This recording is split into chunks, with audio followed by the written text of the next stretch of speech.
बड़ी चुनौती राष्ट्र की निर्माण की चुनौती। इस चुनौती के कारण ही हम आज राष्ट्र के निर्माण में कहीं न कहीं पिछड़ रहे हैं। तो सबसे पहले क्षेत्रवाद को समाप्त करना सबसे बड़ी चुनौती है राष्ट्र के निर्माण के लिए। दूसरी चुनौती क्षेत्रवाद के बाद धर्मवाद की चुनौती। जब आएंगे तो आप देखेंगे कि विभिन्न धर्मों के बीच धर्मवाद उत्पन्न किया जाता है, जो राष्ट्र के निर्माण में एक चुनौती है।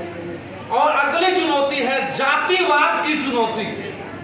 जातिवाद भी राष्ट्र के निर्माण में एक सबसे बड़ी चुनौती, जिस चुनौती को अप्रत्यक्ष और प्रत्यक्ष तौर पर हम सभी को स्वीकारना होगा।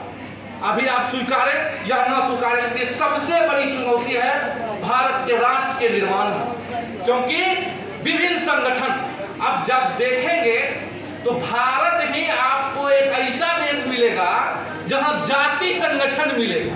दूसरे किसी विश्व के किसी देश में आपको जाति संगठन देखने को नहीं मिलेगा, लेकिन भारत में यह जाति संगठन देखने को मिलेगा, जो राष्ट्र के निर्माण में चुनौती है।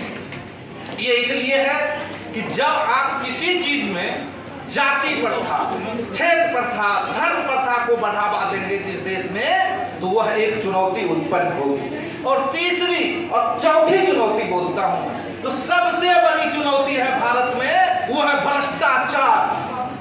भ्रष्टाचार जो है वो हमारे देश को दीमक की तरह खा रहा है। और जब हम आजाद हुए थे तो भ्रष्टाचार की, अब जब अंग्रेजों ने हम लोगों के ऊपर शासन किया था उस समय में भी इतनी भ्रष्टाचार नहीं थी। और भ्रष्टाचार जब हम आजाद हुए तो भ्रष्टाचार बढ़ता चला गया। भ्रष्टाचार एक सबसे बड़ी चुनौती है।